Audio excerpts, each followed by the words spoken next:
Grab your spear, shanties, and a 30-pack of beer. We're headed to the lake. This is gonna be our year. We'll sit in the shanty all day long and watch that little hole for a sturgeon swimming along.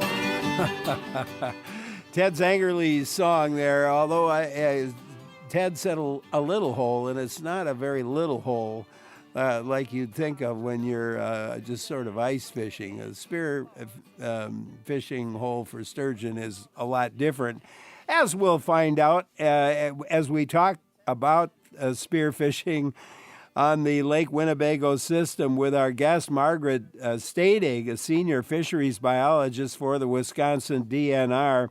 Margaret is at the registration station, or at one of them anyway, on Lake Winnebago, and is registering fish as she talks with us today. So it's great to have her with us today. Do you spearfish for sturgeon? Have you gone ice fishing? What do you want to know about how the lake sturgeon in Wisconsin are managed? That's an interesting story.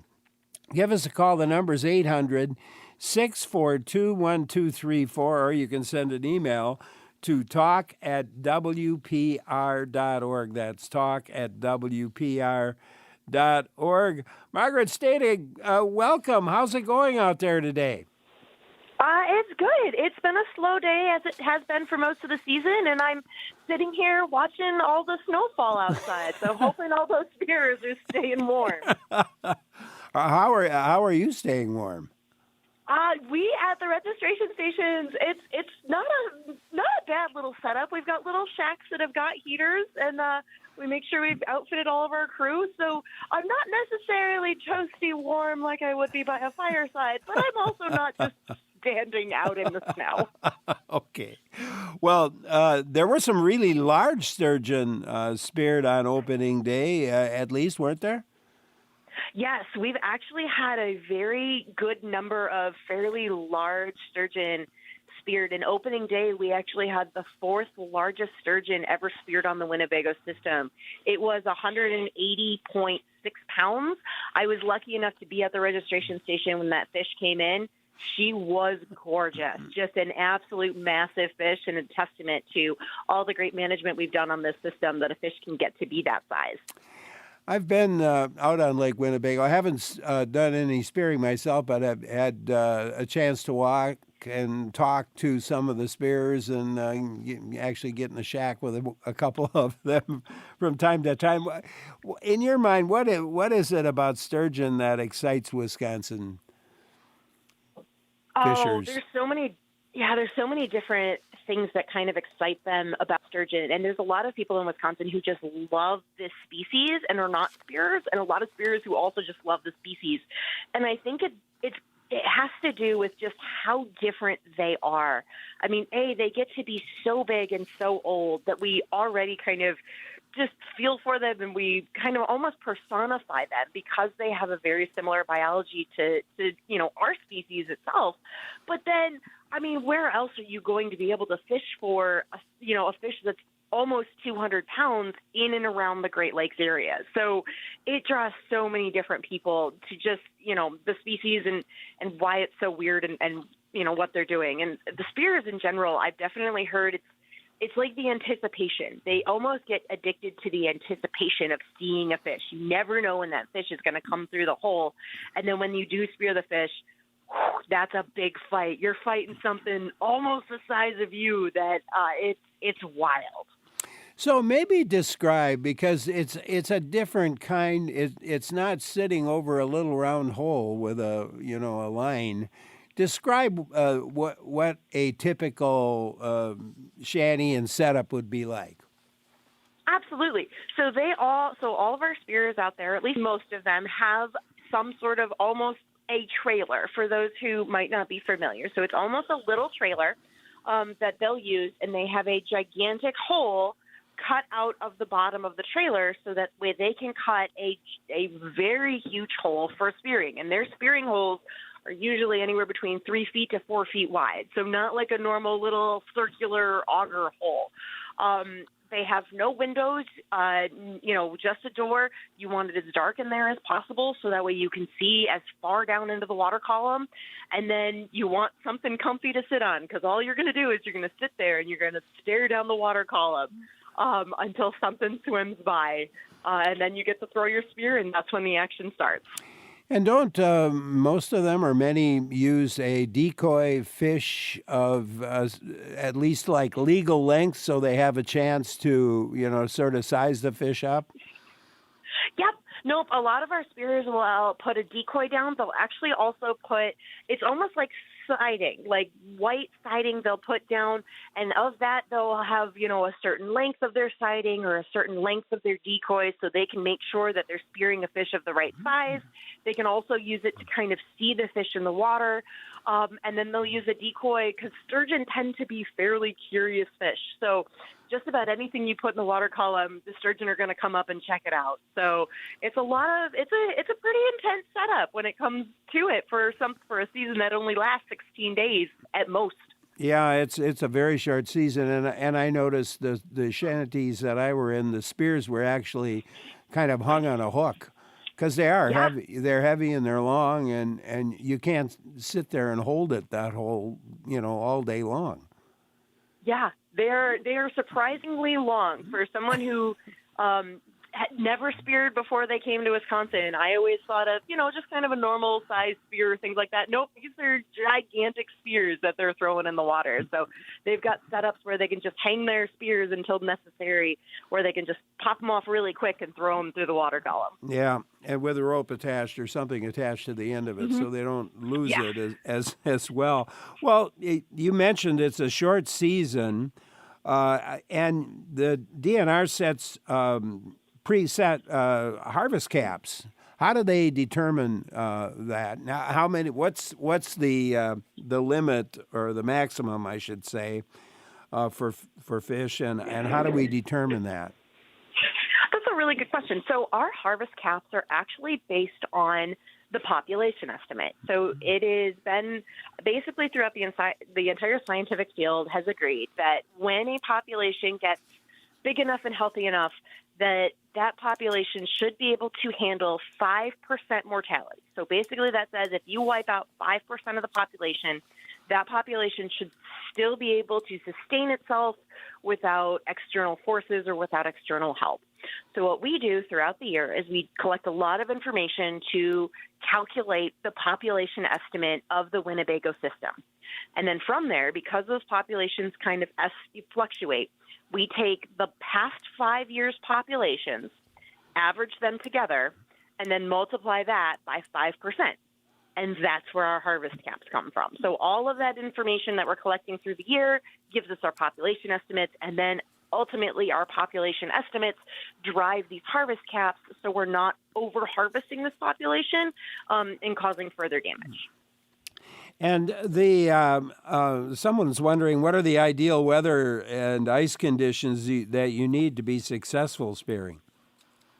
So, that's a really good question. So there's generally three things that kind of go into a very successful season. First off is ice conditions. You need solid ice conditions throughout most of the area and most of the lake. If you can't access the ice, it makes it very hard to go out spearing. So, it's one of those, first off, you have to get there. And if you can't get there, it makes it difficult. On Lake Winnebago, we do have decent access this year, although there are some cracks in this area. So a lot of our spearers were at least able to get their shanties out onto the ice. The next thing is weather. Again, that's one of those things where weather actually also affects those ice conditions. Most of the time you want really good ice conditions, and then you want a blanket of snow. Because what the blanket of snow will do is it will actually insulate that ice, cause it to, not melt when we get those warm days. It also helps with it not adjusting throughout the season. The last thing that snow blanket does is it causes sunlight to not be able to penetrate into the water column. It basically shields the water from sunlight, which is important because there's still algae in the water. I realize it's 11 degrees outside right now, and we're not thinking about green things. We're not necessarily thinking about trees and grass and whatever because it's wintertime. But in the water, there's still algae. And if sunlight penetrates down through the ice, it can cause these algal blooms, causing that third thing that the spears really want, which is good water clarity. More algae in the water means less water clarity. Less water clarity makes it a lot harder to spear a fish. You can't spear what you can't see. And so this year we have decent ice conditions, but we really didn't have enough snow to kind of blanket that. So we're dealing with some pretty poor water clarity right now, which is causing our season to be a little bit more slower than we would expect for a season as cold as this one. Yeah. I understand there was a report that access, there's kind of a couple areas. One area is Lake Winnebago itself, but then there's the upper river lakes, and I heard there were some access issues on the upper lakes. What would have caused that? You know, that one's kind of a weird one this year. I'm going to guess when it comes to access on the Upper River Lakes, we've had some really, really blustery days here up in the Oshkosh area in the Winnebago system.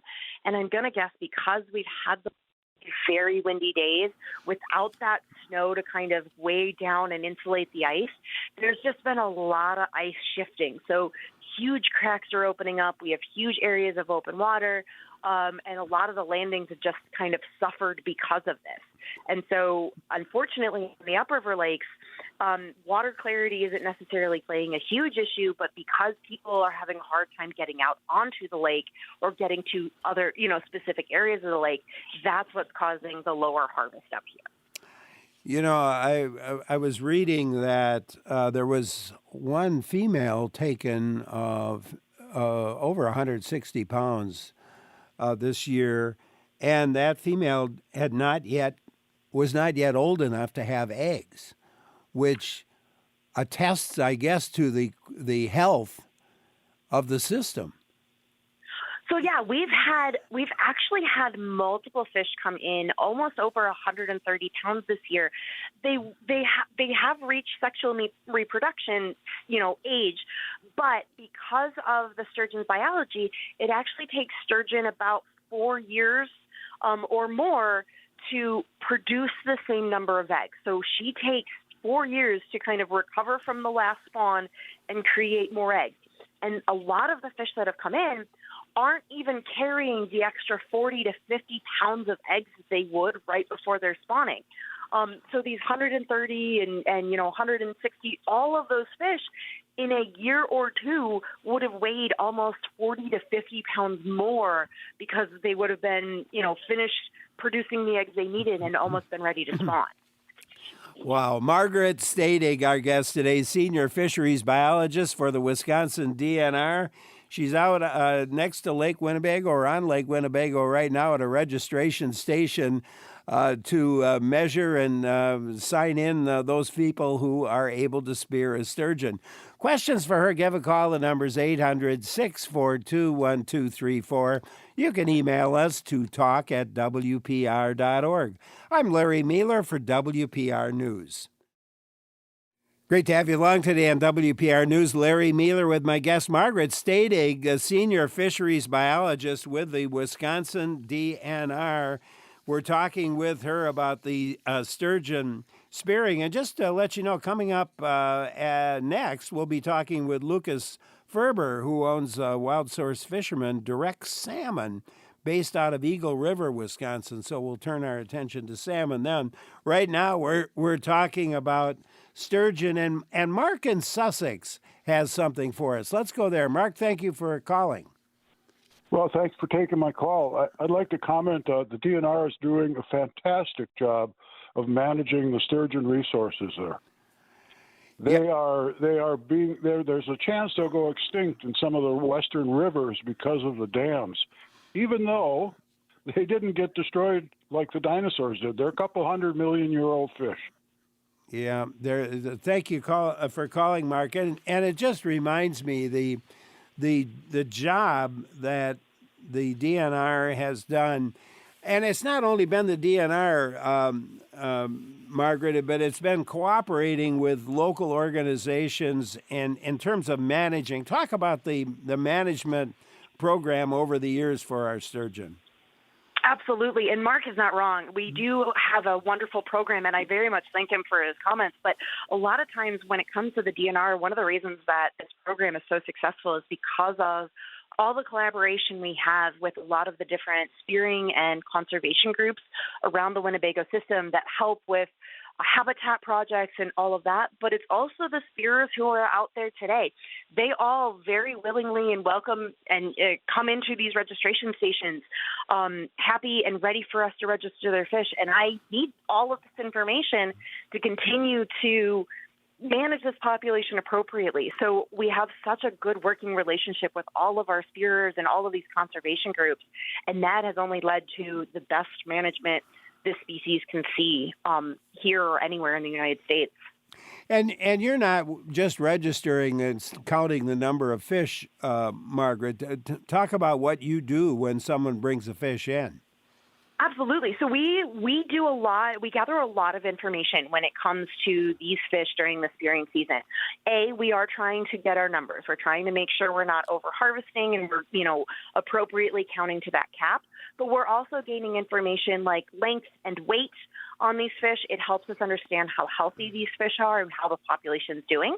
We also take their sex. We want to know whether or not they're male or female and where they are within their sexual reproductive stage.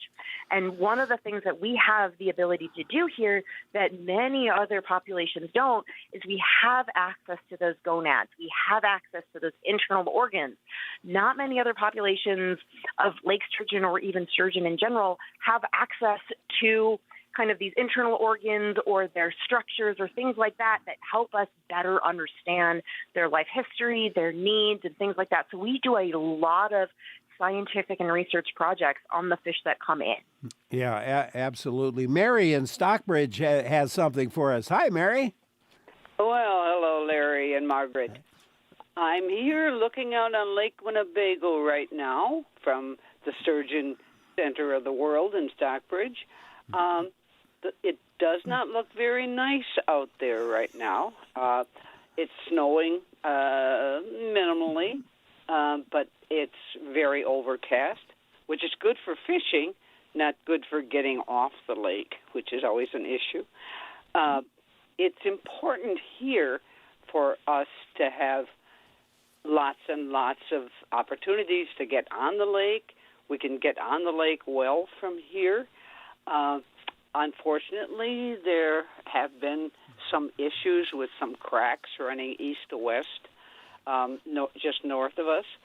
So the fishing clubs have done a wonderful job marking the roads and marking the dangerous areas so people don't inadvertently drive into them, which is always an issue. Yeah, Mary, thank you very much for calling. She brings up a number of important safety issues there. Mm-hmm. Yes, absolutely. When you're taking to the ice, because Winnebago is such a big system, the ice shifts and moves and cracks open up, and so you've got to be safe and you've got to be diligent when you're out there. And one of the best things to do is contact those local fishing groups. As she mentioned, they do a spectacular job. I rely on those fishing groups, not just for the management, but for all the great work they do on the ice. So if you're going to take to the ice today or this weekend, please make sure you check with them. And anytime you can support them, they do so many good things with the tree lines and the roads and plowing on the lake. Support them all you can. Mary, thank you so much for calling. Really appreciate your call. That fish, that 180 pounder, how old would you guess that fish was? Sturgeon are very hard to age. It just because of how old they get, it gets very difficult to age them. But that fish was probably anywhere between 70 and 100 years old. Oh my gosh! And a listener emailed to ask if eating sturgeon is safe, given how old these fish can be. Surprisingly, sturgeon's actually not bad when it comes to eating them. So what they tend to eat is they tend to eat kind of some of those more like the micro or the macroinvertebrates that are in the system. So they're actually in the system eating a lot of the insects and bugs that are kind of roaming around on the bottom and things like that. So when it comes to a lot of the other things that, people are concerned about, sturgeon actually don't have as many contaminants and things like that in them compared to some of our top predators like walleyes or pike or things like that. So a lot of our sturgeon tend to eat the fish. They like smoking them. If you get a smaller one, they tend to taste good fried. So if you are concerned, we do have consumption advisories available on the DNR's website. So if you are concerned about that, please make sure you head over there and check that information out. Yeah, I've eaten some smoked sturgeon, and it's quite good. Good. Yeah. What about the caviar, the eggs? What do people do with are those? Can those be sold? Can somebody sell the eggs of a fish they caught? Nope, you are absolutely not allowed to sell the eggs of the fish you've caught. So for the person, we'll take this 180-pound fish for example, because she was full of eggs. So that spear luckily now has 40 pounds of caviar. And so they're more than welcome to process the caviar, and a lot of our spears will end up processing the caviar. And they're welcome to, again, enjoy the caviar just like they would a sturgeon fillet or just like they would, a walleye fillet or things like that. So they're welcome to share it with friends and family and things like that. But yes, you cannot sell the caviar. I always joke with people, the minute you get a fish that's got eggs in it, buy stock in Ritz crackers. Well, Haley Herzig, who got that one, could have a pretty nice party with the amount of eggs that she has in her possession right now. Absolutely. They're going to need a lot of Ritz crackers. For sure. So what are you expecting now? The season, let's say that the goal isn't reached. Again, remind us when the season closes regardless. Absolutely. So the season either closes when we hit the harvest caps, which on Lake Winnebago is probably unlikely due to the water clarity. So it will likely run the 16 days, and that last day will be February 23rd, Sunday, February 23rd. Sunday, February 23rd, and it's just been open for this past week. So it's a pretty short season, and I'm guessing a lot of people just take vacation and plan to be out there the whole time.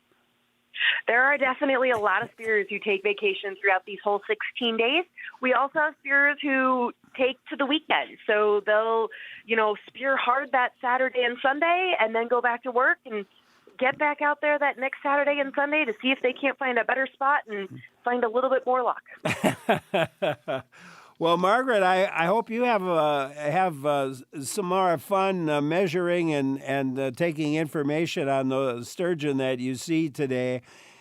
You've been a great guest. Thank you so much for filling us in on how the sturgeon season is going and a bit about the whole process the DNR goes through to manage those fish. Thank you. Not a problem. And if anyone's around the Winnebago system and you want to see one of these fish, don't hesitate to come out to the registration station. We have DNR staff out there who are happy to help and answer any questions. Margaret, thank you. Margaret Stadig is a senior fisheries biologist for the Wisconsin DNR, and she's out there right now at a registration station looking for the next fish to come through. Well, tell you what, from sturgeon, we're turning to another S fish, salmon. That coming up next. I'm Larry Mealer for WPR News. So we'll head to the bar so we can toast and say, look at all the sturgeon hanging on the rack. It's been a hell of a year, and let me tell you, I'm back.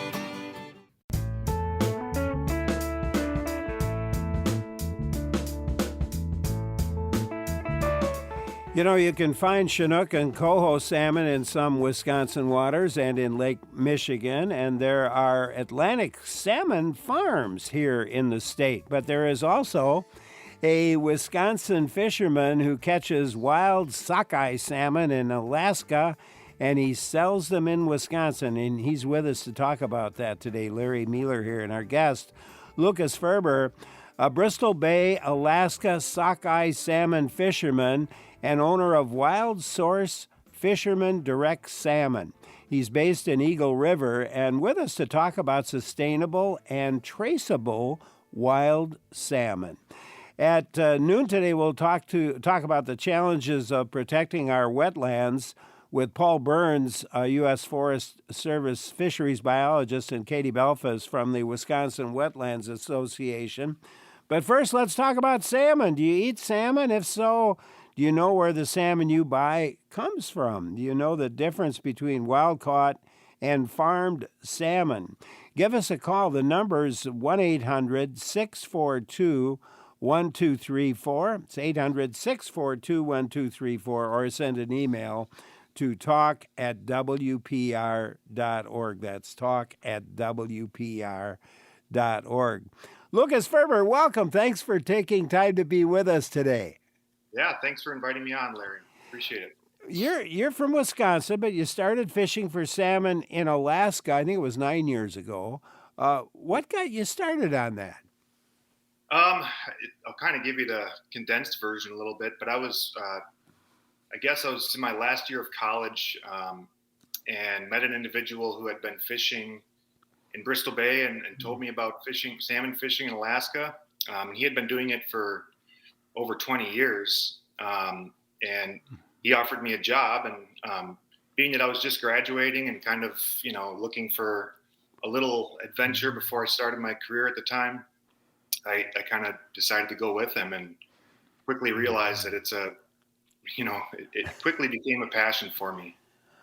Well, it's pretty cool. The sockeye salmon season in Bristol Bay, Alaska, which is kind of the premier place, Bristol Bay, Alaska, for sockeye. It's a short season, pretty strictly regulated. Describe the commercial fishing season scene there for us. Yeah, absolutely. So the season is really about 6 weeks long, but of that, you're really fishing for 3 to 4 weeks is when the kind of the peak of the run is, and that's in kind of the whole month of July is when we're really fishing hard. But we go up usually around the second week of June to a little community not accessible by road in the Bristol Bay area called Naknek, Alaska. And that's where a lot of fishermen in Bristol Bay keep their fishing boats stored over the winter. And so we go up, get our gear ready for the boat, get, some final maintenance done on the boat, and then put the boat in the water and kind of wait for the fish to show up. And so it's a really, like I said, it's a really small, remote community, and it's kind of has like a family vibe up there. All the fishermen, it's really a tight-knit community, and so it's a lot of fun. I read somewhere that there's something like 2,000 small boats fishing in Bristol Bay, maybe 12,000 people actually doing the fishing in those boats, and I thought, gosh, that's a lot of boats to be out there. But then I looked up online the size of Bristol Bay, and Yeah. it's I think it was I've forgotten it's about 250 miles long. Yeah, it's huge. It's part of the Bering Sea, and it's we fish the headwaters of 6 major river drainages, and there's 30 million acres. Bristol Bay is composed of 30 million acres of drainage, so it's a huge area. But we're not offshore that far, so you are around a lot of boats when you're out there fishing. And I think when you hear 2,000 boats, which is a little bit more than there actually are. There's about 1,200 boats fishing out there. You kind of assume that it's like this huge thing, but it's hard to really wrap your mind around the how abundant the sockeye salmon are in Bristol Bay. It's a huge fishery. 60% on average of the world's sockeye salmon supply comes from Bristol Bay commercial fishermen. And so that it doesn't feel like there's that many boats out there, and it doesn't feel like when you really understand the scope of Bristol Bay. Well, yeah, at 250 miles long and 180 miles wide at its mouth, there's a lot of room out there. And the crew itself, now, correct me if I'm wrong in this, but I've heard that the crews typically work for a percentage of the take. Is that how it works? Correct. Yep. a percentage, usually around, starting out about 5%. And then, as you continue working up and getting more experience and tasked with, more responsibilities, you can earn a little bit more. But it's really uncertain for people going up there, because at the end of the day, it is fishing, right? And so, breakdowns happen, and, fishing can be good or it can be bad on a certain day, or if you're not in the right place at the right time, you might not do well. So there's a lot of variability in that too, and risk involved. And you were talking about something like 60% of the world's sockeye fish come out of Bristol Bay, and I read somewhere with something like 40 million sockeye salmon return to this watershed every year at about that time. Yeah, on average. And there's, 2 years ago, almost 70 million fish returned. Wow. And so since I've been fishing, I've kind of been fortunate. Bristol Bay has really boomed in the last 10 years. We're having some of the biggest runs ever, which is awesome to see. And so I think, last year, I think you're correct. The total run, I believe, was close to 40 or 50 million, I think. And the number of fish harvested was 40 million. That's an amazing number. And are there a lot of guys like you? Well, I know not a lot of guys from Wisconsin like you, but I mean, do people come from all over? The people in those 2,000 boats, or are they mostly Alaska natives? No, there's a portion of Alaskan natives that fish out there. I would say the majority are from the lower 48, but all over the world. And then you got to also remember, there's all that fish has to be processed and packed and shipped down to the lower 48 or distributed all around the world. So there's people from all walks of life that are up there, engaged in the processing and all of the other logistics involved in getting that salmon out to market. Is there any thought, or has there been any speculation on why over the last many years the number has increased so well? There's a lot of speculation. Salmon, just in general, I think there's, it's kind of interesting. It's still really a mystery to us, but there is a lot of data to support the fact, the drainage itself is pristine, untouched. I mean, there's really no human development in Bristol Bay besides just little villages sprinkled here and there. There are no dams. There's no logging operations that can be harmful to salmon runs. And so, I think just how pristine the ecosystem is has really led to these, and careful management too by the Alaska Department of Fish and Game has allowed these runs to really thrive. Yeah.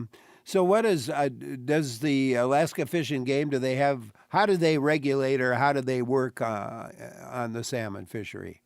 Yeah, so it's really highly regulated fishery. So when Alaska applied for statehood and they wrote their constitution, they wrote sustainable fishing into their constitution. And so Alaska is really regarded around the world as having some of the best fisheries and the best managed fisheries in all the world. And in Bristol Bay in particular, the number of boats that are permitted to fish in Bristol Bay are limited. So there's a cap on the number of permits that they allow for fishing. The size of our boats is regulated. Our boats are 32 feet long. That's the max, which, if you consider that, it's not a whole lot longer than some of the walleye boats fishing in Green Bay, right? Yeah. I mean, these are small boats that we live on. And so, and the type of gill net that we use, the size is restricted to eliminate bycatch. But also, and maybe most important, Alaska Fish and Game employs fishery biologists, and they're really the ones that have the power to tell us when we can go fish and tell us that we can't fish if that's the case. And so what they do is they carefully manage, and they have goals for each of the river systems for how many fish they want to escape up the river to spawn. And so it's called an escapement model. where they set a goal for a particular river, and they monitor that via, in some cases, sonar, fish sonar, to count the number of fish that are passing through a certain point.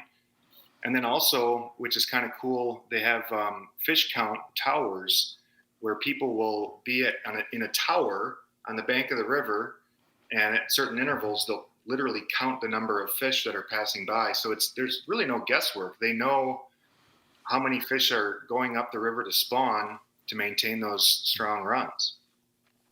You mentioned gill nets, and you said something about size, but the fish are taken with gill nets. So, what's the?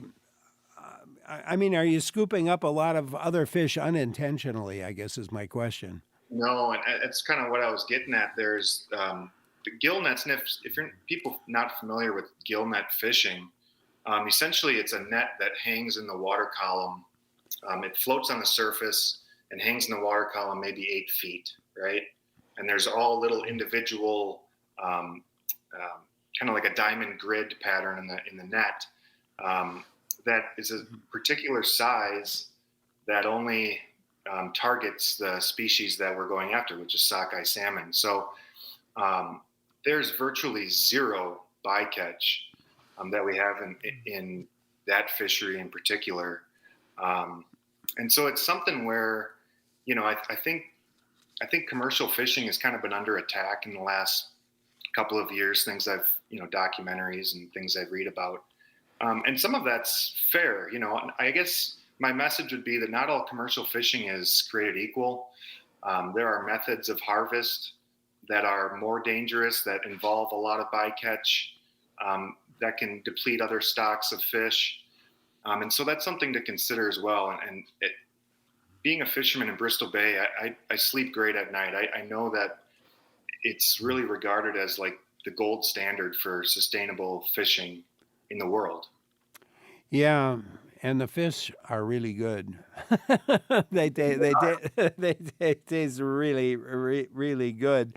What I kind of like, or I do like about the whole operation is there's not some conglomerate, some big company that sends out 1,000 boats.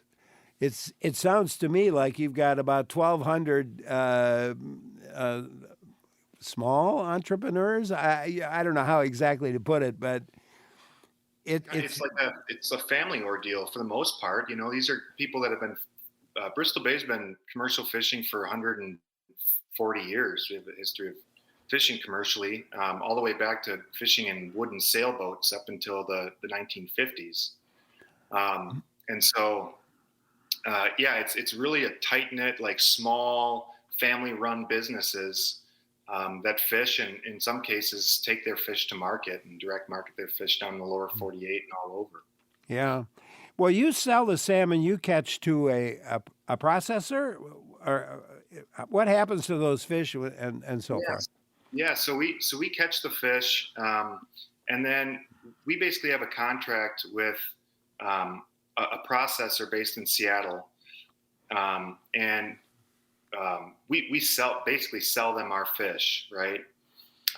They take that fish, process it, they debone it, they flash freeze it, which is important in maintaining the quality, and freezer seal it, and then they distribute that all over. They have deals with grocery stores, big grocery store chains all over the world, and so they have a fleet buyback program where fishermen can have access to premium grade sockeye to take to market on their own, and so that's what I do. And so that's your business, Wild Source Fisherman Direct Salmon. That's the name of your operation? So so talk about that. So just talk about that whole process. Well, sure. So Wild Source Salmon, I've been fishing there for, I guess this will be my 9th year. And I always was able to bring a little bit of fish home and share it with friends and family. And I mean, they were always begging me, hey, can you get more? Can you get more? Can you get more? And I started to think about how great of an opportunity I had having access to this fish. And just walking around the grocery store, you just don't really have that access or the connection to the person actually going out there and doing it. And so I thought, I can do this and provide kind of that face-to-face connection to, a person that's actually going up there and participating in the operation and knows the details and can share that.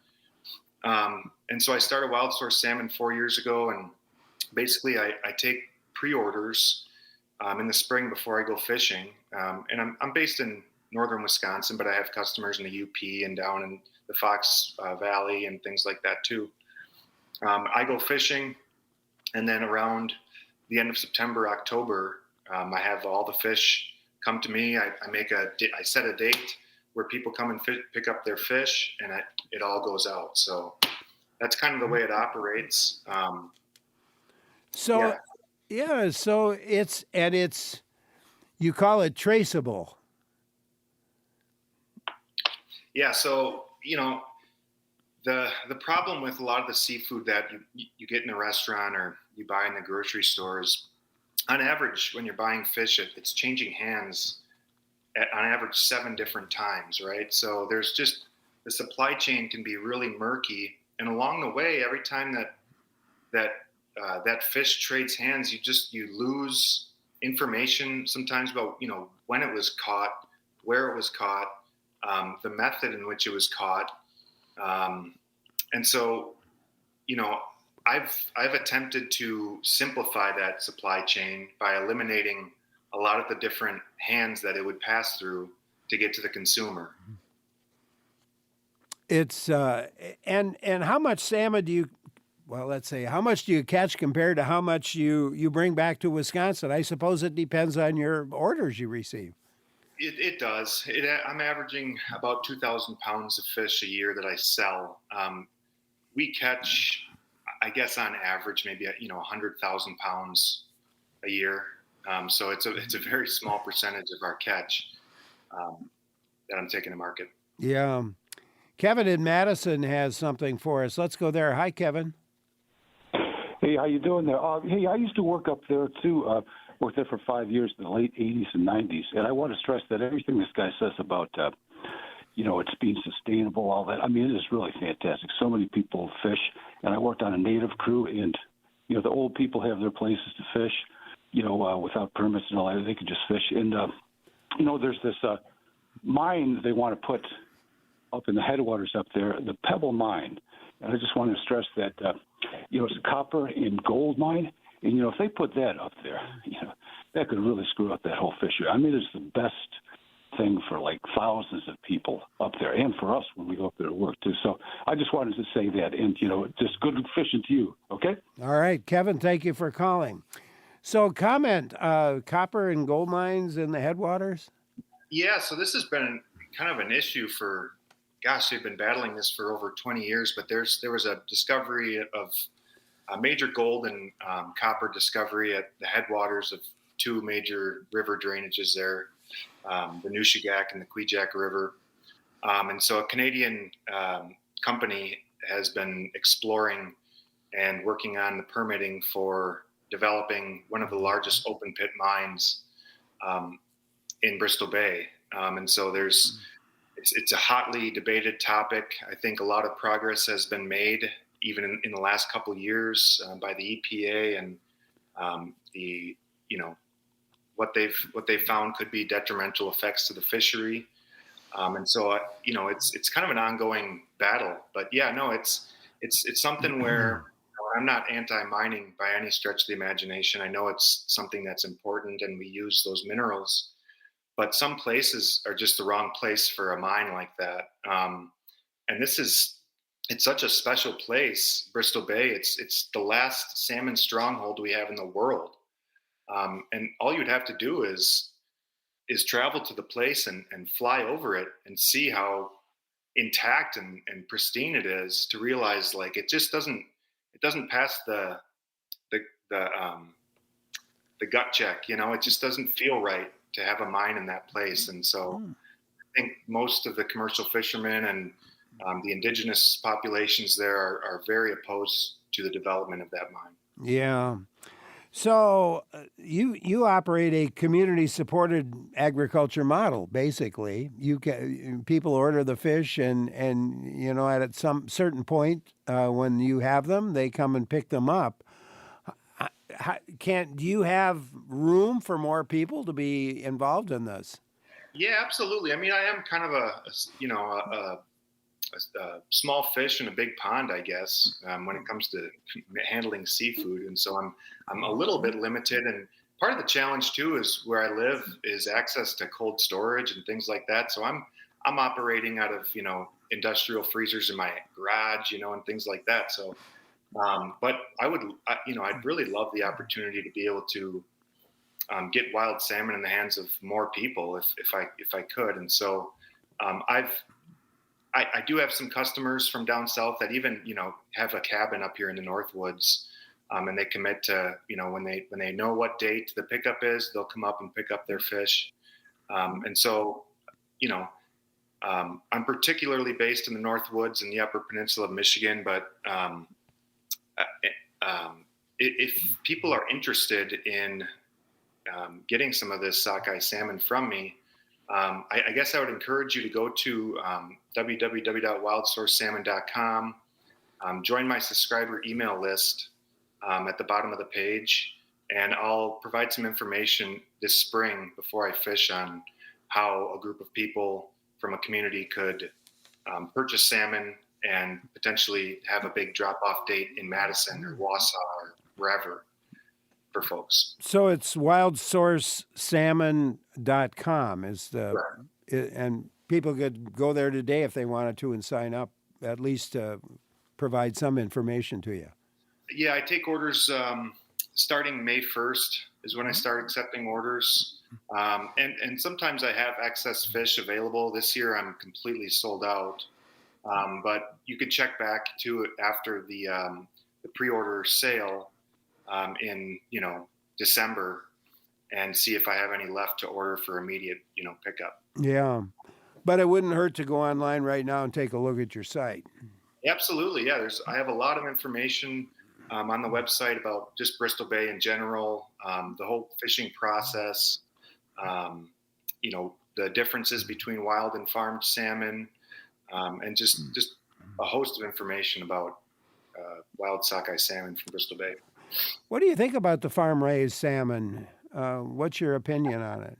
Yeah, my opinion, I guess I'm a little biased, right? But I guess not all farm salmon is created equal. I know there's definitely been progress made. I clearly think wild salmon is superior in texture, flavor, color, and just nutrients. Wild salmon has like half the calories of farm-raised salmon. It's high in omega-3 fatty acids, whereas farm salmon has like a higher ratio of omega-6s, which are the bad ones. It's just a superior product in all ways. That I can't think of any positives for it other than access and price. Yeah. Well, it's I tell you what, it's been a real pleasure talking with you today, Lucas, and I want to thank you. It sounds like a fascinating job. I know it's a lot of hard work, and there's probably a little danger involved too from time to time. You're on a boat after all. Correct. Yeah. I appreciate you having me on. Before I leave too, I just want to give people a couple resources. I encourage you guys to go do some research on Bristol Bay if you have questions. There's a filmmaker, Mark Titus, who has 2 documentary films out there called The Breach and The Wild. Both of them you can find on YouTube. BristolBaySockeye.org is a great resource for finding fish and learning more, and then also the local catch network for finding locally sourced seafood in your area. And your business, wildsourcesalmon.com. Lucas, thank you so much. Appreciate it. I hope we can get you back and do this again. Thank you. Lucas Ferber, our guest, owner of Wild Source Fisherman Direct Salmon, based in Eagle River, Wisconsin. Great to have him with us.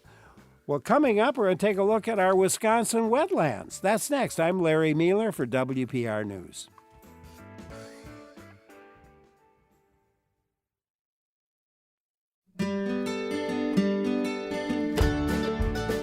Thanks so much for joining us today on WPR News. Larry Mueller here, and we're turning our attention to wetlands. Wetlands, they're very important to our environment. They're being fragmented quite a bit, and they're being removed by human development in cases, and so disappearing a little bit. So as well as the wetlands, the species that make wetlands their home, it's a pretty diverse group of species, are being affected as well. So lots of interest in wetlands and maintaining them as well. And we have a couple of guests to talk with you about our wetlands. Katie Belfast, one of them, back once again, Director of Outreach for the Wisconsin Wetlands Association. Katie, welcome back. So much, Larry. Always great to be here. With us as well, Paul Burns. Paul's a fisheries biologist with the U.S. Forest Service. And Paul, thank you for joining us. You bet, Larry. Pleasure to be here. Well, it's great to have you here. Both Paul and Katie are involved in the upcoming Wetlands Science Conference in La Crosse. And certainly we're going to talk about that conference as well, but we'll zero in on wetlands and their importance with our guests. And I hope you'll join in with your own questions or comments. Give us a call. The number's 800-642-1234. It's 1-800-642-1234. Or you could email us, email address talk@wpr.org. Katie, we got the 30th annual Wisconsin Wetlands Association Wetlands Science Conference. It's going to be in La Crosse, February 25th through the 27th. What's the theme of this year's conference? Well, we learned that the 30th anniversary present is a pearl. So we called our conference Exploring the Confluence, Pearls of Wisdom for Wetlands, Waters, and Communities, because all of those things are connected, and we're very excited for lots of conversations that will happen on those topics. Yeah, I would bet. What can people planning to attend the conference expect to hear? We have 2.5 days of oral presentations, poster presentations, workshops, working groups, roundtables, lots of networking activities, and several symposia this year, including the one that Paul is headlining and part of. That's really intended to bring together the trout community, folks that are working on stream restoration for trout habitat, with wetland community practitioners who are working on restoration for wetland sake, and local towns who are struggling with water quantity issues, with a lot of flooding and erosion and damage to their communities. And all these three communities are coming together to learn how we can do a better job of putting streams and wetlands together and working together, because they can provide together more benefits than either wetland restoration or stream restoration separately could provide alone. Stan, the conference is being held at the same time and venue as the Trout Unlimited Driftless Area Stream Restoration Conference. Well, I assume these events are coordinated at least in some fashion. Indeed, they are. In fact, we've been planning it from the beginning. So Trout Unlimited is having their trout symposium on Tuesday all day. And then our conference starts with workshops Tuesday afternoon and continues Wednesday and Thursday. And many people who are attending that trout session on Tuesday, their symposium, will also be attending our conference on Wednesday. And that's when we focused the content that Paul is participating with that symposium on stream and wetland restoration, restoring those systems. Paul, so we'll have folks going to both. Good. And Paul, you're a fisheries biologist with the U.S. Forest Service. Have been. How important is it to bring the wetland community and the trout habitat community together? Oh, it's so very important, Larry. It's they're tied so closely, and for years we've been kind of in separate silos doing restoration work, and it really doesn't make sense for us to be separate, but to tie them both together to improve the rivers and streams as whole complex systems instead of individually. I want to bring Rick from Thorpe, Wisconsin into the conversation here for a minute. Rick, what's on your mind? Hi, Larry. Hello? Yes, what's on your mind, Rick? Okay, here in central Wisconsin, we've got lots of farmers that are putting in drain tiles in all their fields and even in the swampy areas. And I'm wondering if they need permits for that. They don't seem to get permits. And it's widespread. Well, Katie, let me turn to you for that question. Do they need permits, or they can just do that on their own? Well, I will confess, as Outreach Programs Director, questions on permitting is a little bit out of my wheelhouse. There certainly is a lot of regulation to make, over farming activities, but it is a frequent occurrence, as your caller pointed out, Rick pointed out, that these drain tiles go in. There are also lots of programs and funding to help farmers who have fields that are wet to figure out how to get them off their back, right? Like, if you're putting in so much effort to drain this field to make a productive field, that's costing you a lot of money. And are there some alternatives for possibly restoring wetland habitat on those super wet acres so that you don't have to pay those bills? Not saying we don't need farming. We absolutely need farming. It's essential. But sometimes we can marry conservation. We know we have to marry conservation and farming. It's critical for all of us. Paul, I want to turn to you for a minute. You're heading a symposium at the conference on principles of hydrology. Is that correct? Well, hydrology and fisheries biology, yes. Yep.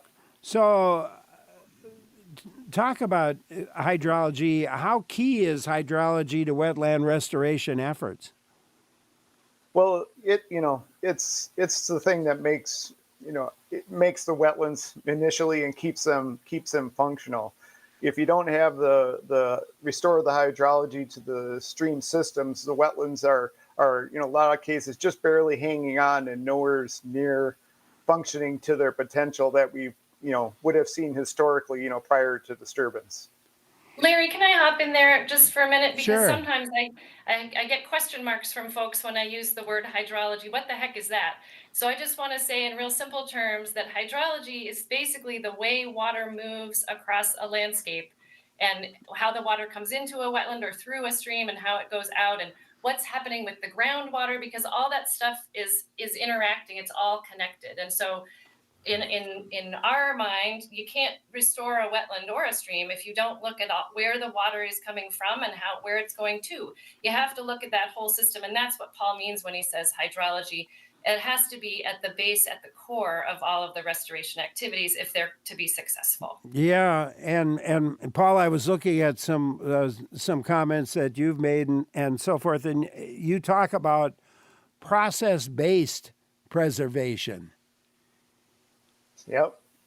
So, process-based is about looking at the processes or the kind of functions that made the conditions prior to disturbance. So you have to really understand how wetlands and streams and fish habitat are formed historically and what processes affect those to be able to restore them. If you don't understand that initially, you're kind of shooting in the dark of how to make things more productive.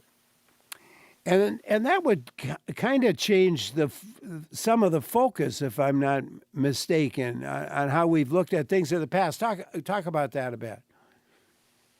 Yes, so I spent 30 years in the Pacific Northwest trying to restore habitat for endangered coho salmon and other species in our streams out here, and we kind of what we call had our stream goggles on. So we were kind of just looking at the way the stream was functioning and trying to put in like pieces of wood to scour pools or adding rocks in to make more spawning habitat or that sort of thing without really considering how the whole stream was functioning and kind of prioritizing where restoration is done.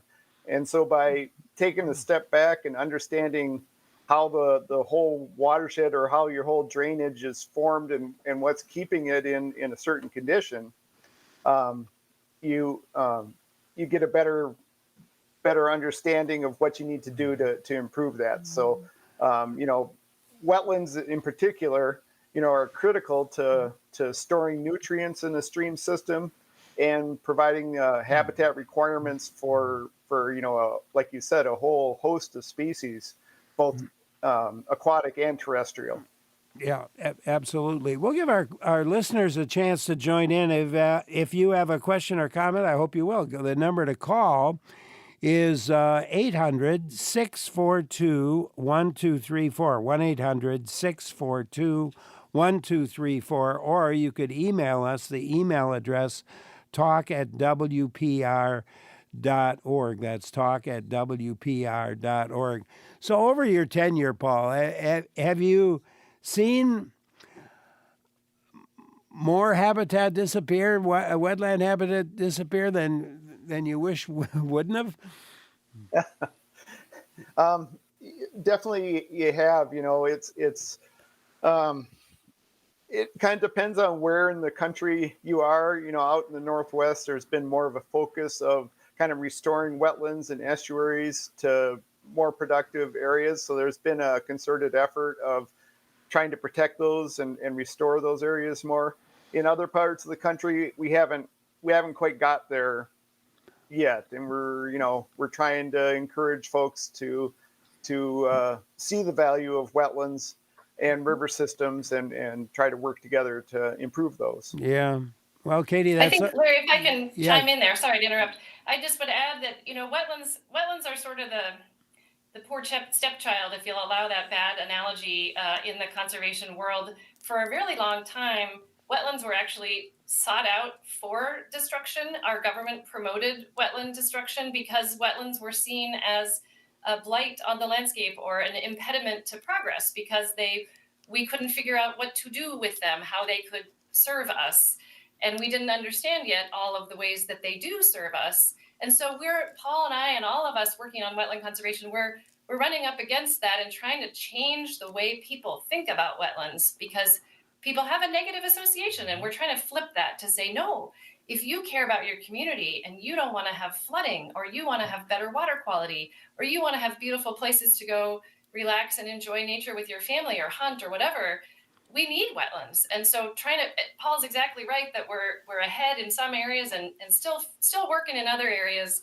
I would say overall, the loss of wetland habitat has gone down broadly because we did a lot of damage early in our history, but that makes it all the more important to stop further loss and to restore some of what we have lost. In Wisconsin, we've lost half of our wetlands, which is a lot. And obviously you can't lose half of your wetlands without impacting, your water quality. So we need to not only stop the harm to existing wetlands, but we need to put wetlands back in many of the areas where they have been lost.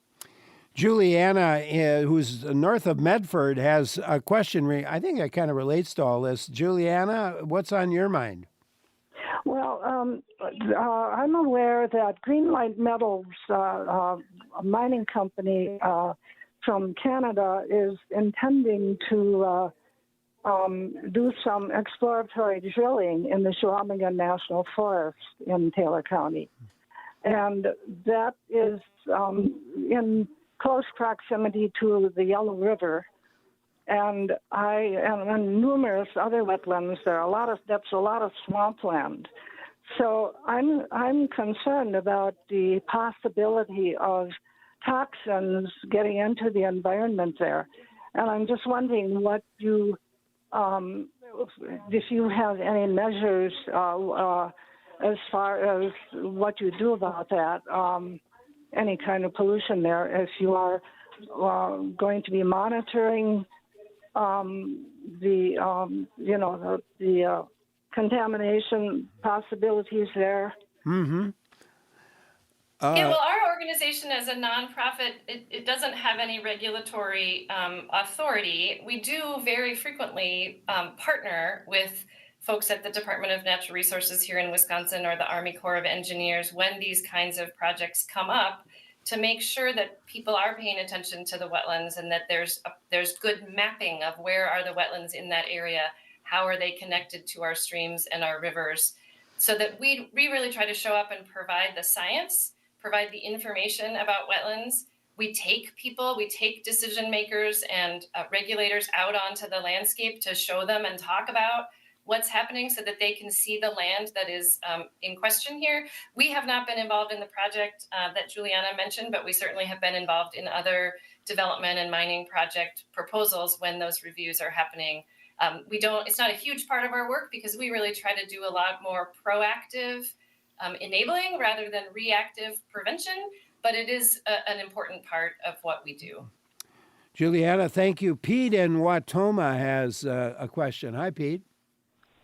Hi, thank you for taking my call. I have a couple 100 acres of wetlands on which they're taxed as recreational property. I also have a 40-acre parcel, which is legally drained wetland, that because it's for farming, it's a small fraction of what the taxes one would pay with recreational land. If I were to restore that to wetlands, my taxes would go up literally 30-fold on this. Even though I'm doing something to preserve the land, something really great for the environment, I'm wondering, is there any lobbying on the part of the Wetlands Organization in terms of trying to change this tax structure in state law so restored lands like this, we're not penalized for doing it? I'll take your answer off the air. Thank you. Mm-hmm. Kate? Pete, thank you so much. Sorry, Larry, I cut you off there. No, that's all right. Go ahead, Katie. I just wanted to say, Pete, thank you for bringing up this issue. It's such an important one. And honestly, I've been working at the Wetlands Association for more than 20 years, and it's something our organization has been working on sort of off and on in different ways for that whole time, because it's not a problem that has gone away despite our efforts. Part of the challenge is that the assessors who come out and decide what land category your land should be put into for taxation purposes, sometimes there's not consistency about what a given assessor will call something. This person over in this county might call it recreation land. This person might over here call it undeveloped, or whatever the terms are. And so there's not consistency from landowner to landowner. And there has been some litigation in that area. And we have worked with the Assessors Association to try to do some training about what those issues are and the challenges and what the impacts are, because I think a lot of folks aren't making the connection about the tax revenues. And my opinion, our organization's opinion, is that people trying to do good things for their land, like Pete, shouldn't pay a price for that, right? We should have structures that reward people for doing things like wetland restoration, not structures and policies that deter them from making those actions. So it is an ongoing battle. We are aware of it. We are trying a number of different things. We haven't broken through yet, but it is something that needs fixing. Bill and Mara, we'll get to you in just a minute, but a reminder, our guest today, as we talk wetlands, Paul Burns, fisheries biologist with the U.S. Forest Service, and Katie Belfast, director of outreach for the Wisconsin Wetlands Association. I'm Larry Mealer for WPR News. Thanks for joining us today. Larry Mealer here. We're talking wetlands today and taking a look at the wetland, the 25th through the 27th of February in La Crosse, the Wetlands Science Conference that's being held. It's its 30th year. Paul Burns, a fisheries biologist with the U.S. Forest Service, will be a headliner at the conference, and Katie Belfast is director of outreach for the Wisconsin Wetlands Association. Great to have both of them with us. I want to go back for just a minute, Paul, to circle back to that question about the Canadian company drilling in Taylor County. Did you have any thoughts on that? Since I'm not in Wisconsin when I work, I really can't comment on on that project. I don't have any of the details, and it wouldn't be fair for me to comment on that. Let's go to Bill and Merrill then. Bill, thank you for calling. What's on your mind? Hi, I want to add a comment to an earlier caller. You know, when a person goes to the Wisconsin Wetlands Association website, there are many ways to give donations to the organization, but there's no mention to the threat of these gold and copper drilling projects that are taking place in the middle of our wetlands and our only national forest. They plan on dragging drilling equipment out onto the frozen wetlands and drilling through the wetlands to look for these things. I mean, when is the Wetlands Association going to weigh in to regulators on these concerns with this? This is, you talk about preserving wetlands, it doesn't get any more devastating than what these folks are going to do in the middle of Taylor County in the National Forest. Katie, comment? Sure, I'd be happy to comment and just say that just because you don't find information on our website doesn't mean we're not talking with folks about the issues that's going on. I'm not a member of our policy staff, and so I'm not doing that work, but we have policy staff who are regularly engaging with folks at the federal and state level, and they are following issues that are of concern. They are sharing information as they know it. Many of these fights, we deliberately try to take a back seat because we want to be viewed as nonpartisan, science-based organization that's coming in with the facts and representing those. We will at times come out and be advocates publicly when there's a situation that we feel folks need to weigh in on. But often we do try to play a background role because we have found it's more effective than yelling and screaming at people, even though there's a point where that is really important. And we support people speaking up on behalf of wetlands. Thank you for that work. And we have a different approach. Paul, I wanted to just turn to you on that for a minute. The national forests, I would expect, as somebody in your position, you probably did a lot of work in national forests out in your area.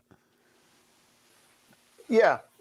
I spent 29 years on the Siuslaw National Forest on the Oregon coast, working on a variety of projects from commercial thinning to aquatic restoration projects to Is some of the work you did there transferable to Wisconsin? Oh, sure. It's the same sort of public processes that happen with the Forest Service. We have, the same regulations that we have on the national forests and the same rules and regulations to deal with. So there are similarities across the country. Yeah, I would think so. Ron in La Crosse, we'll give you a chance. Hi, Ron. Yes, hi. I have a 140-acre managed forest that I work on and have been practicing taking downed timber as well as cullings and honeysuckle buckthorn and such and piling them to favor trees that I want to have receive more moisture and nutrients downstream of the, so like V's along the landscape. And I've noticed that not only have there become more springs, even in this dry period, but I've also seen this year, especially the emergence of several more springs. I'm wondering if this, like with the Edo period in Japan, where they realized that their fisheries and the ocean fisheries were intimately connected to the tannins that were produced by the trees and that they were necessary parts of a full ecosystem. I'm wondering if that can, as far as the hydrology and the nutrient cycling, can, if anybody's really working on codifying the benefits of potentially really working on forest mycelial mats and really helping reduce runoff in these extreme rainstorms and also make more resilient when there's these dry periods. So the evening out the swings with using these duff fields. Yeah, thank you very much for calling. Probably have you both comment on that. Paul, do you want to comment first? Sure. Thanks for the call, and you bring up some really valid points that restoring the wetlands or restoring streams is a whole watershed approach. You have to think about the uplands as well as the bottomlands because they're all connected as habitats develop. And there has been a lot of work looking at the production of wetlands, and especially when you can restore that water table to the upper part of the wetland, so it's not, there's not a downcut stream working through it. It's amazing the amount of resilience as far as restoring springs and keeping that water table at the surface, of what that provides for organisms, but also for the vegetation. You can see the vegetation change in there dramatically. So you get a lot of the good mix of species instead of being dominated by one species over, and kind of taken over. So, all your observations are kind of right on there. Yeah. Katie, anything to add there? I think the only thing I would add is that we culturally seem to have a predilection to cleaning things up and getting things tidy. And if a tree falls, we want to buck it up and stick it in our nice, tidy fire pile. I have a fire pile. Believe me, I love the nice, tidy fire pile. But sometimes, as our caller pointed out, Ron, leaving that stuff down is really important because it creates habitat, because it can slow down overland flow, because it can maintain some moisture. And so clearing out invasive species, yes, but leaving things downed trees or standing trees, even for woodpecker habitat, letting things be a little bit messy. I've learned so much from the quote unquote stream restoration community also about the really vital role that trees and rocks and other biology has in terms of stream and river function, and like the way that it changes movements in corridors. It's really fascinating. It's our plants and our plants are a big part of the way that our streams move and function, even though it doesn't always seem that way to some of us just looking at it without the training. Dennis had emailed to say if we analogize wetlands with livers and kidneys, we can emphasize their usefulness. If we overload wetlands with pollution, we can't get transplants. Yeah, amen to that. That's a great analogy. Yep. Tim in Naples, Florida, it's your turn. Hi, Tim. Hi, can you hear me, Larry? Yes, go ahead, Tim. I was just saying, living in Minneapolis as well as the Driftless area, so I lived on the Mississippi River. I'm now currently in, southwest Florida. And the Everglades is a perfect example of wetlands on how we have destroyed a major river, basically, coming out of the Okeechobee. And it has been killing coral reefs, and it all goes back to wetland restoration. Yeah. Paul, you'd agree with that? Yeah, we've definitely had a lot of impacts on wetlands throughout the country, and the Everglades is a classic example of things that humans have done to impact wetlands. Yeah. Tim? I would say that, we've had this focus on the last sort of 20, 30 years on wetland delineation and protecting this, drawing a line around where is the wetland and protect inside the line and don't protect outside the line. And that has been important for a number of reasons, but it has caused this false idea that you only have to protect the wetland and disconnected the wetland from what we've said is this whole system. The whole watershed is connected, and wetlands are one part of that. And when we forget about those connections is when we can do real damage. Yeah. Tim, thanks again. Stella in Sturgeon Bay. We'll go to you now. Hi, Stella. Hi. Excuse me. The caller who called in and had 130 acres of wetlands and 80 acres of farmland and the taxed at very different rates made me think. I have seen in other contexts, I have seen the contribution that the environment, the monetary contribution that the environment makes to our economy. And I was wondering, would it be possible to work with somebody who's skilled at drafting legislation and draft legislation reflecting the monetary contribution that wetlands make to our economy and to our lives, and have that be the basis for assessing wetlands at a much lower rate. Boy, would that be a great thing. That I would love to see that happen.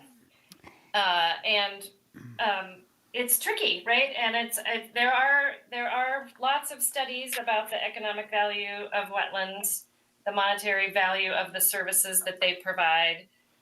Those can be done well at a very high level, and they're very harder to do at a smaller local level. And so you get into that conversation of how much actually in this area, in my county or my jurisdiction, is the value. That's very, very hard to quantify. It's easier to quantify at a big level. I will say that we have a very active and very productive policy team in our organization that is working on and has been working on creating legislation to remove barriers to wetland restoration and care, and to encourage and promote our agencies to be helping these things happen, rather than having policies that maybe not intentionally, but are preventing people and deterring people from restoring wetlands. So Stella, I love the idea. I will pass it along to our policy team, and they can add it to their very tall stack of their legislative dreams for protecting wetlands. Thank you very much for that question. And Paul, anything to add to that? I mean, I assume there's been some work on this, on a broad spectrum, as Katie has mentioned. Yeah, the only thing I could think to add to that is, there are pretty active programs, like the NRCS has some, I'm trying to remember, the Conservation Reserve Enhancement Program, where you can enroll portions of your land for restoration and get a tax break from that. So there are programs to help farmers and people who want to protect wetlands as well. So that'd be something for folks to look into. Yeah, John in Green Bay had emailed in response to that landowner urging the caller to put his property into a land trust. It doesn't require public access. It merely requires you to give up in perpetuity development rights. Mm-hmm. And so a land trust is another way to look at it. Let's turn to Ed in Fond du Lac. Hi, Ed. Thank you for calling. Hello. How are you today? Great. I was calling to just make a comment about farm fields. It seems as though the cows don't go in the pastures anymore, and the farmers have taken the opportunity to remove the fence rows and the small woodlots to expand their planting areas. And I would just be interested in your guess if they've observed that and the impact on the environment for doing that. Thanks. Thank you, Ed, for calling. Katie, have a comment on that? My observation just driving around in Wisconsin is probably that Ed's got a point there. And it's more of a reflection, I think, of where agriculture is going in our country. Generally speaking, it's a tough margin for a lot of farmers to produce these days, and they need all the acreage they can. So I don't blame them for making some of those choices. And I appreciate Ed's point that does have an impact on our waterways and on our wildlife and insect populations. So I think as a community, as a society, we need to have those conversations of how can we help farmers make a living, because we need them. We need all that food. And how can we also recognize that we need some of those natural areas too? And I'll say that having worked with a lot of farmers, there's plenty of them that know the value of wild places amongst their farm. And so I want to be really, really clear that many farmers, most of them, I would hazard to guess, are some of the top conservationists out there and love that nature. So we need to help make their bottom line easier and give them incentives to protect the wild areas so that they can continue in business and protect that land. Katie Belfast, Director of Outreach for the Wisconsin Wetlands Association. One of our guests, the other, Paul Burns, fisheries biologist with the U.S. Forest Service and a participant in the Wetlands Science Conference coming up February 25th and 27th. We can talk some more about that as well as we move along today. Question, though, about wetlands, I hope you'll join in, or maybe a comment. The number is 800-642-1234, or you could email us to talk@wpr.org. I'm Larry Mueller for WPR News. Talking wetlands today with Paul Burns of the U.S. Forest Service, fisheries biologist there, Katie Belfast, Director of Outreach for the Wisconsin Wetlands Association. And again, you can join in at 800-642-1234, email to talk@wpr.org. Tomorrow at this time, we'll talk to a home inspector and restoration consultant about best practices, and then we'll take a look at concrete driveways and decorative walkways. That's tomorrow on the Larry Mueller Show, so looking forward to that as well. But right now, zeroing in on wetlands. Katie, I saw that one symposia at the conference is dealing with tribal wetlands conservation. Who will be represented, or what will that cover? Yeah, thanks. That's a great question. Yes, there's a wonderful symposium that our friends and partners over at the Natural Resources Foundation of Wisconsin has helped organize, along with members of the Tribal Wetlands Working Group, which is a regional group that brings in all of the folks working on conservation in tribes in Wisconsin and our neighboring states as well. So the symposium aims to help non-tribal folks working in wetlands understand some of the context that's behind tribes, the history, some of the cultural things that what a person would need to be aware of when working with tribes, some of the fundamental ideas about ceded territories and things of that ilk, to understand sort of the bigger picture of what it means when you partner with tribes. And then another section, members of tribes in Wisconsin and neighboring states will be coming to share their projects that they are looking for partners to collaborate on, and those opportunities to build those bridges. So, and then there'll be a follow-up conversation where people can say, well, here's what we would need, or what kind of funding do we need, or how can we collaborate? So really starting that conversation to help other folks that might not think about working with tribes know that they're doing really, really important work in Wisconsin and nationally to care for the land and restore wetlands and watersheds, and need partners to engage in that work. And I did want to mention, I think the number of in-person folks that can attend the conference, that's full up, which kind of great news in a way. But if somebody's interested, they can still have a way to kind of participate. Indeed. Well, yes, we sold out even before we reached our early bird deadline. We reached our fire capacity, and we've been working with the venue to try to figure out how we can accommodate more people and not break any laws, and we're there. We have a waiting list, so if you want to attend the conference in person, join the waiting list, because we have let people off that waiting list. Can't promise anything, but you can't get in if you don't get your name on that waiting list. And you can certainly get access to what we call our on-demand pass, which is access beginning in March, to all of the recordings of all of the presentations, as well as the PDFs of the posters that are presented at the conference. You'll have access to that virtually, so you can go back and listen. We ask all of our presenters to record their talks ahead of time so that we're not trying to record a live presentation, because that's hard to do well and expensive to do well. But you get all the same great content of the presentations. You just don't get the live interaction and Q&A. So both of those opportunities available, the waiting list and the on-demand pass, are still available. So how do people do that? Great question. Conference.wisconsinwetlands.org is the website, and there's a registration page there with a big old button saying buy on demand or get my name on the waiting list. So you just got to choose the right button.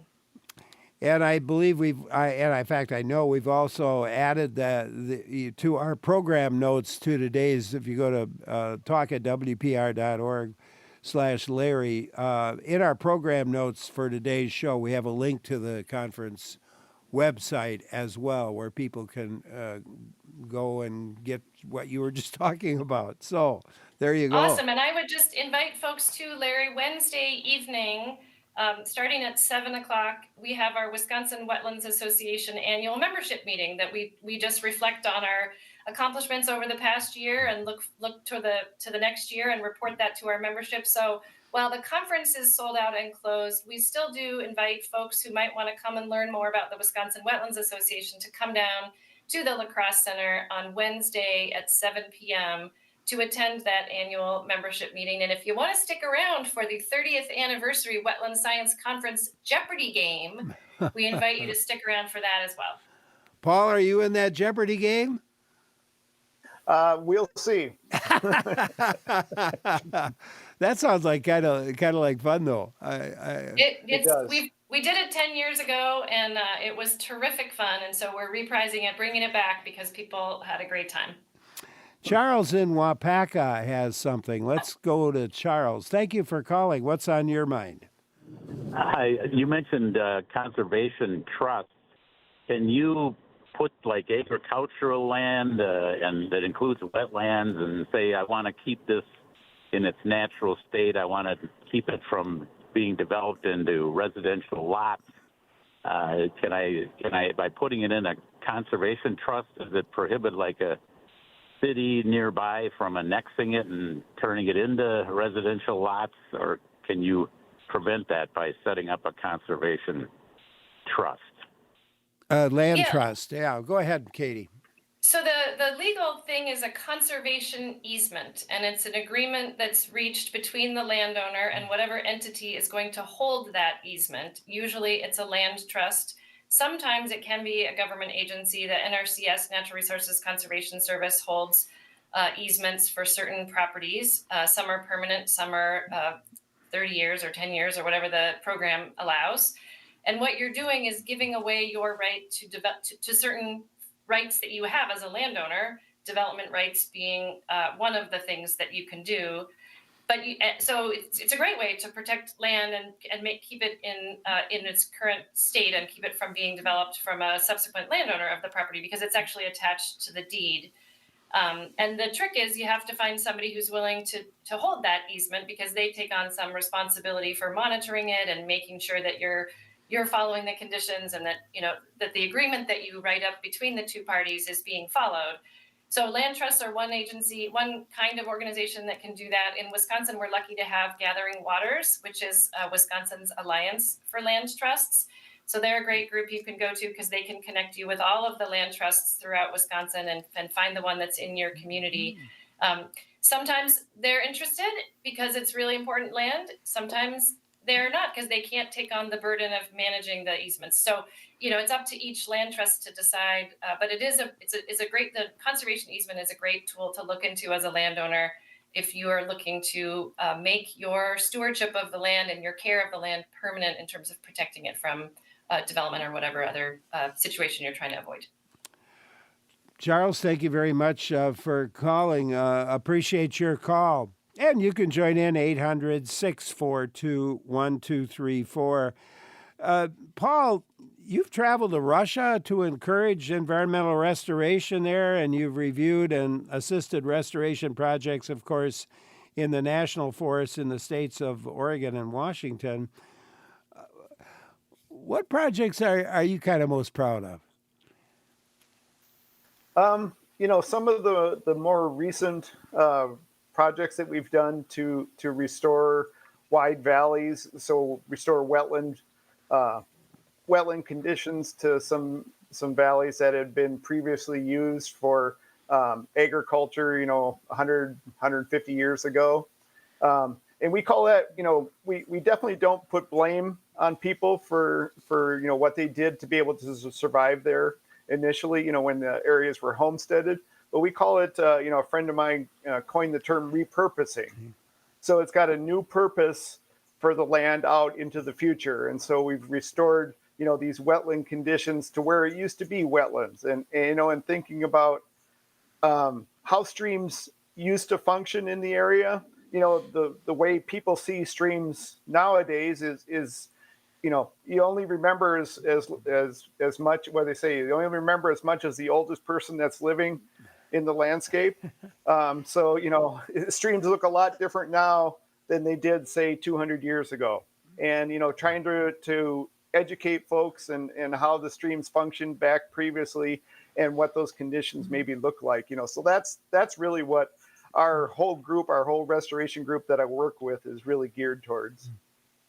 Katie, it sounds pretty cool. It sounds awesome, and I'll just add that some people say, "Well, why are you restoring to something in the past that doesn't exist anymore?" And I'll just say, what you're restoring to is the last time that we think the conditions, the processes were before we added the harm, right? It's the best information about when we know things were working is why we choose a historic set of data points, for example. But the real focus is what were the processes. And how can we restore those in a modern context? Because it's not possible to do all of the things that, to get it back. But that's the way to make things healthy. And Paul's doing great work. So one of the things I didn't mention, or haven't mentioned yet, I don't think, but one of the things that I thought would have been really cool part of your conference is the field trips. Yeah, it seems kind of crazy, right? That you might take a field trip to a wetland in February. And I'd be remiss in letting people, February 2nd, we think of as Groundhog Day, but it's also World Wetlands Day. So just put that in your cap for next time. But we do take field trips in February. And we visit local area wetlands. It's one of the reasons we move our conference to a different location every year so that we can highlight. So we've got 3 great field trips going out this year to wonderful places around the Crosse River Marsh, a property owned by the now Mississippi Valley Conservancy that they're restoring, and then Fish and Wildlife Service property where there's been some great restoration. So looking forward to those. Yeah, it sounds like that would be really fun to get out there and just actually see what the heck's going on and how much has been done really to preserve and enhance and maybe restore various properties. I wanted to go back to your website for just a minute because I've been on your website many times, and you have a lot of information for people, for landowners, for example. I looked, there's a lot of information for landowners who have wetlands, and another for communities. Talk a little about that, what people can find. Thank you so much for asking that, Larry. And yes, we do a lot of work to help landowners understand more about their property. What kind of wetland do they have?